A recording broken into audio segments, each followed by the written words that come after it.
So our first presenter, Dr. Mia Levy, is the director of the Cancer Center at Rush University Medical Center and the System Vice President for Cancer Services at Rush System for Health. Take it away.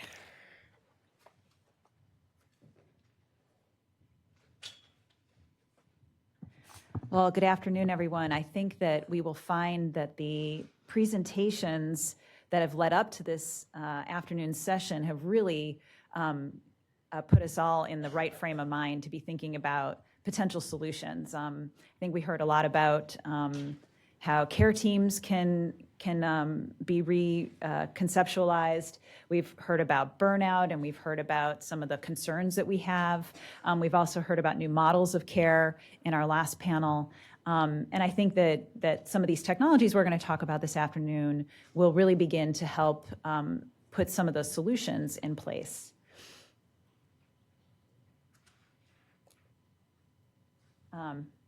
I have several conflicts, but none of them are related to the topics that I will be discussing today. I've been showing this slide in a lot of my talks for several years now. I think it began in 2015. This data never sleeps, maybe 2014. And I just remark at how much it evolves each year.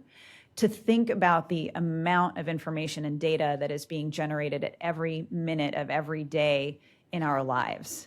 I laughed with Dr. Schulman when he's like, I don't know how to tweet. I'm like, you know what, neither do I, but in my new role as a cancer center director, apparently that's going to be a new requirement that I have to be able to do. I think there's a lot of new tools that are out there for clinicians and hospital systems, and the way we think about the way we practice medicine and the way we engage in the community that we haven't had to face before. And what our online personality is going to look like, and what we are as a physician in this space, and how we separate our private lives from our professional lives in this Internet of Things, is going to be a very challenging moment for all of us as we try to navigate this. But I think it gives us an idea of how much. I actually wish someone would create something like this for healthcare. You know, like how many notes are created every minute in the clinical system, or how many orders are placed every second. I think it would be possible, and maybe I'll do it as a side project. Maybe I'll work with my Epic colleagues to create something like it. But it really is just overwhelming when we think about how much data we're creating as part of our healthcare system of just the work that we're doing every day. But that is in a backdrop of all the other work that we're doing in our lives that also is overwhelming us, with the number of emails we're getting every day, the number of text messages, the number of different ways in which we're interfacing with healthcare systems and non-healthcare systems, all of the systems in our life. So what are some of the trends in technology that are impacting the oncology care force? This is meant to be very high level. So some of the things that we're seeing as trends include how are we assisting the care team in doing their clinical documentation. We've heard about all of the burdens associated with this. Probably what is getting to be pretty far adopted at this point is voice recognition dictation, but that really requires the physician to still be sitting down with their device in a documentation mode. You know, I am sitting here with the task of documenting, and it's a separate activity from when they're in the room with the patient, generally speaking. We're going to hear about a group at Stanford that is looking at human scribes, and how we now have another person in the room to help with that clinical documentation burden, whether it's notes or orders, but really having to have another human do the transcription in order to be able to get through your day. And really what we're all hoping is that the voice recognition is going to get better and better and better, such that you can simply have an encounter with a patient and be talking, and as you're speaking, the AI in the background is actually placing the orders for you to then review and verify, instead of this sort of asynchronous process that we're currently going through. And there are some groups that have actually started piloting these ideas.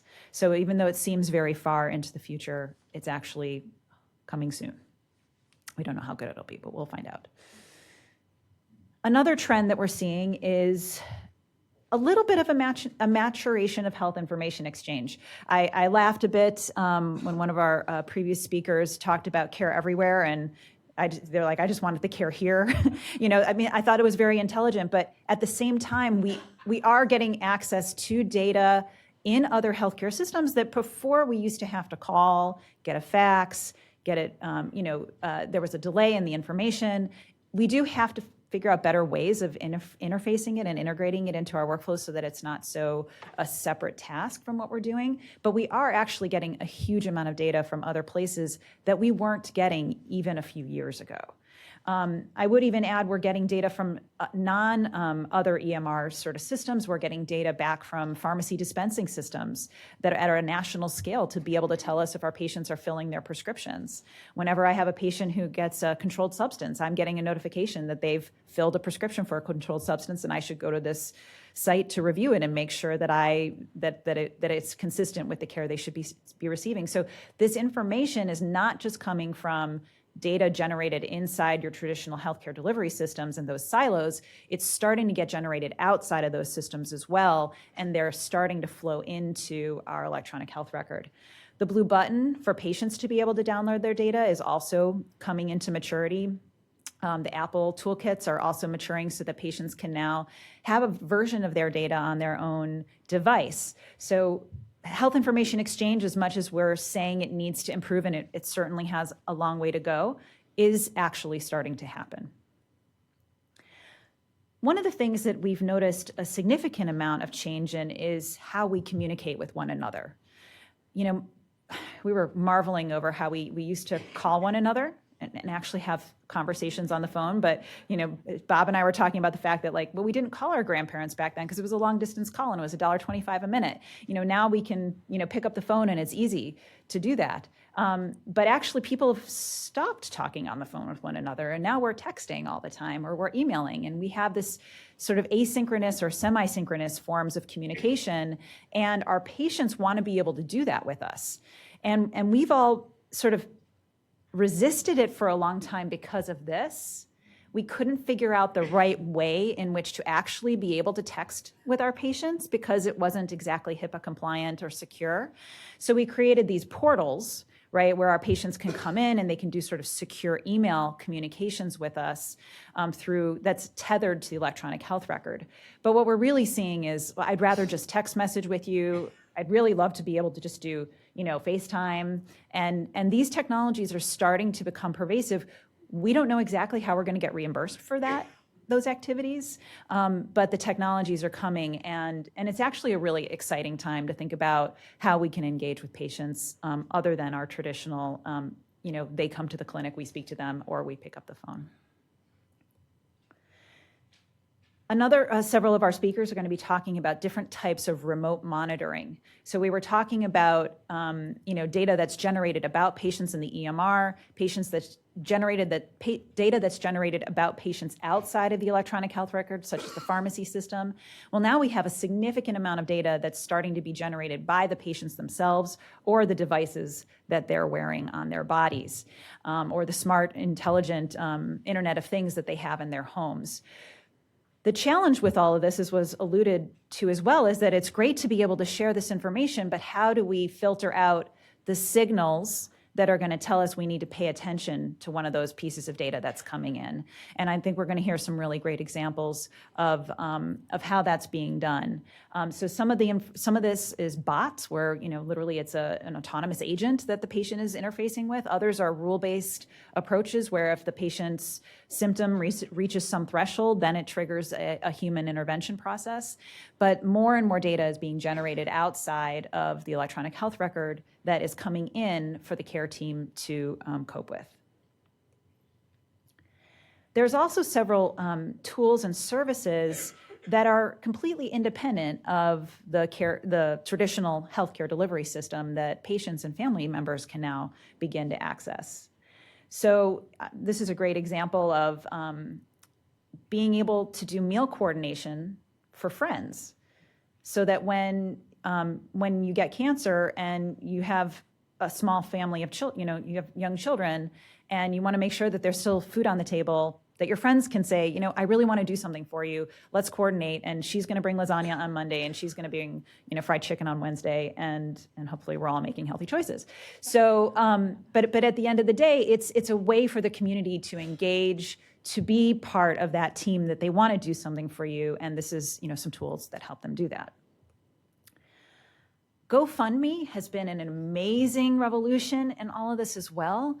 You know, we hear it for all sorts of use cases, but, you know, as we talked about financial toxicity earlier today, and the ability for people to say, listen, I just got this crazy diagnosis and my bills are going to be more than I can handle. Again, having the ability for family and friends to be able to help you with those finances in a way that's respectful and really does hopefully fill some of the gaps that people are experiencing. I was actually pretty excited when I heard about Airbnb's new effort with helping people find properties that they could stay in that are closer to the healthcare facility, even for free for patients in need. And we heard this earlier, but as well as Lyft doing the same thing for access with respect to rides. You know, we're at a point where at our institution where, you know, we have the ability to deploy Lyft to pick up a patient. If they call in and say, I'm sick, I don't feel well, we're like, we really want you to come in. Like, I just don't have a ride. It's not a barrier anymore. We're going to deploy Lyft to come and get you. So in this, it's interesting to see how we're taking on that responsibility as a healthcare delivery system, but the systems that are out there are enabling us to do this in a very meaningful way. My last few minutes, I just want to take some time. We're going to hear a whole bunch of examples this afternoon in our lightning round, and I'm the only one that has the benefit of not having to be constrained by that time. But how are we actually going to evaluate the impact of these tools? Right? Tools are wonderful, and we often see adoption, and we think just adoption means that that's good, and sometimes that's correct. But how do we actually know that the tools themselves are having the impact we hope they are having? Or maybe they're going to have a different impact than we're expecting. But here's some of the ways we think about it. So we all think of, you know, the gold standard of any intervention, whether it's a drug or a treatment or an informatics tool or a new model of care, are the real hard clinical endpoints. These are very, very hard to measure, but when you can, they can show significant impact. I'm going to give you an example in a minute. So clinical outcomes such as improved survival or better disease control endpoints such as avoidance of adverse outcomes or improved disease-free survival as an example in cancer, or adherence measures. We're going to hear a little bit about that today.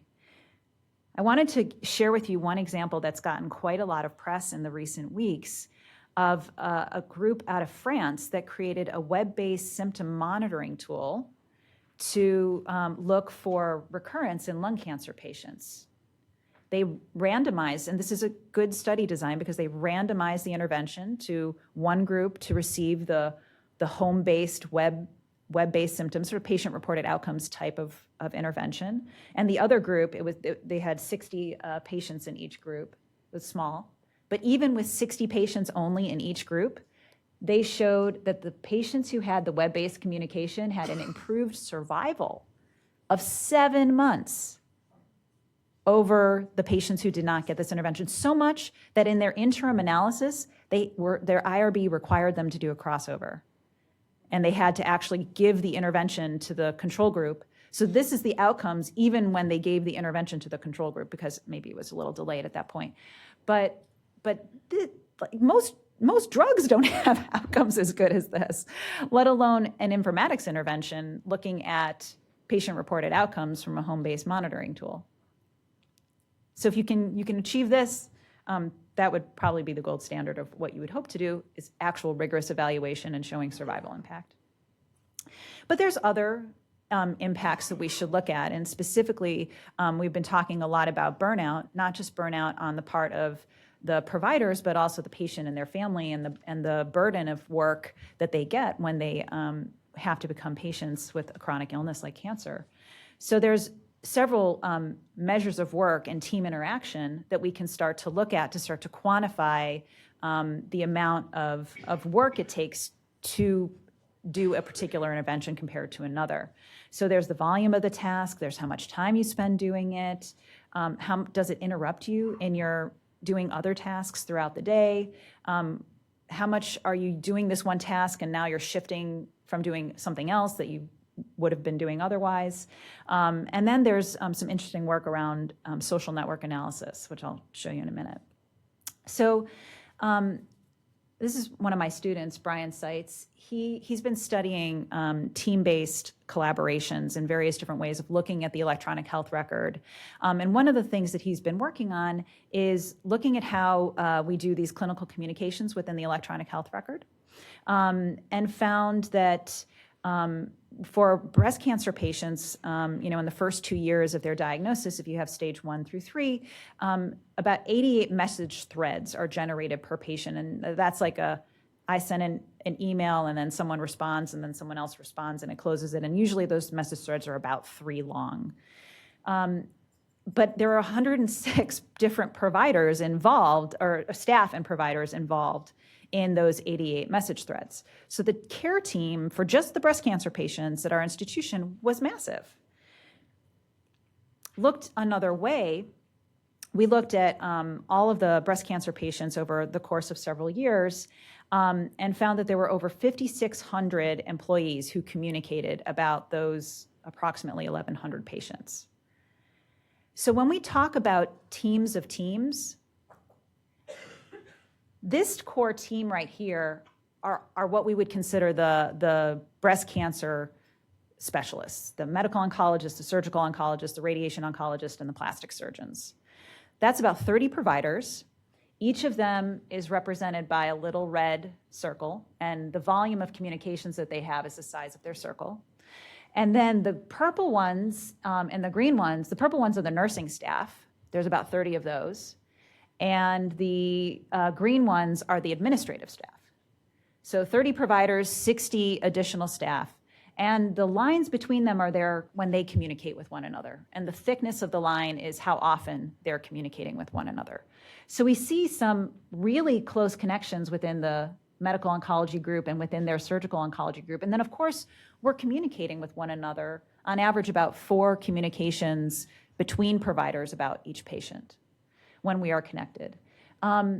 But then we have, and this graph was put together, this cluster analysis was you had to communicate at least 50 times during that time. So close connections. But the ones who we had less than 50, each provider had on average over 1,000 other people with which they were communicating about their population of patients. When we think about highly functioning teams, a good phrase we learned earlier this morning, I would argue that 1,000 people is probably too much to be saying that we're a highly functioning team. Maybe this is the right number, but I don't actually know. But the good thing about what this work he's doing is that it's beginning to give us the opportunity to measure these things in a quantitative way, to say, if I do an intervention in X, Y, or Z, change the construction of my team, change the way we communicate, introduce some new tool, will I be able to increase the density with which I'm working? Because we get burnout in part because we're not working with people that we know well, and it's easier to be uncivil when it's just an email from a stranger on the other end, right? So fascinating work.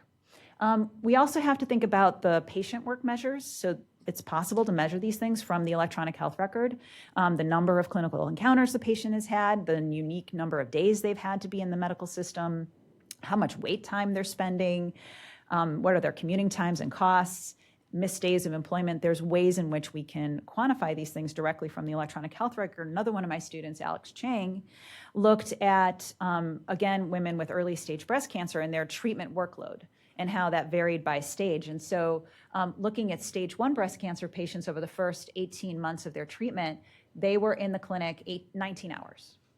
Stage 3 patients, which you would expect would have more intensity of treatment, were in, on average, 84 hours in the clinic in the first 18 months. But if you look, there's a few patients up here that are 200 hours.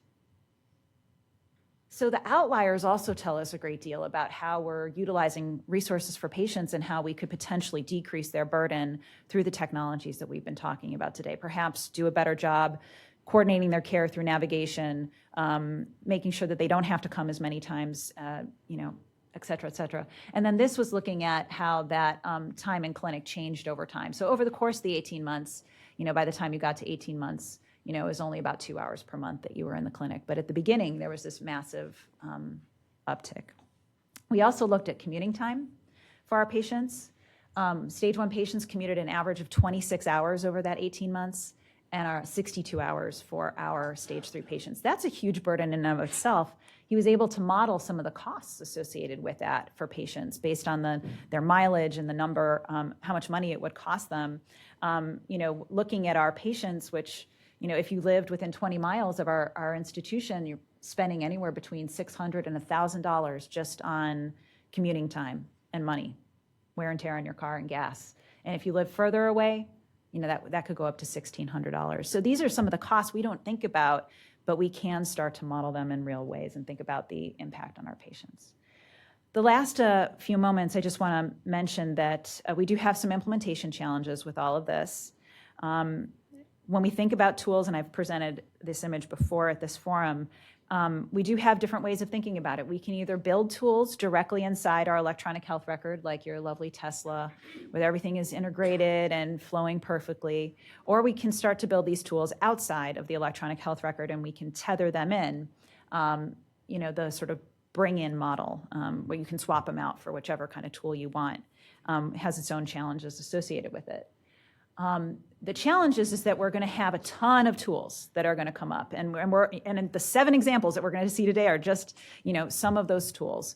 So you can look at this picture from one of a couple of ways. You can say either I am so overwhelmed by the number of tools that I need to use and learn how to use that I can't even see outside of my windshield to drive my car, or all of these are cameras that allow me to have a self-driving vehicle, and now everything's moving smoothly. So I don't know if the verdict is out yet. I think there's time left to be seen, but we do want to make sure that we balance all of this innovation with our concerns of burnout for everyone involved, not just the care team, but the patients and the family as well. All right, and with that, I will invite everyone up to the table, and we'll start our lightning.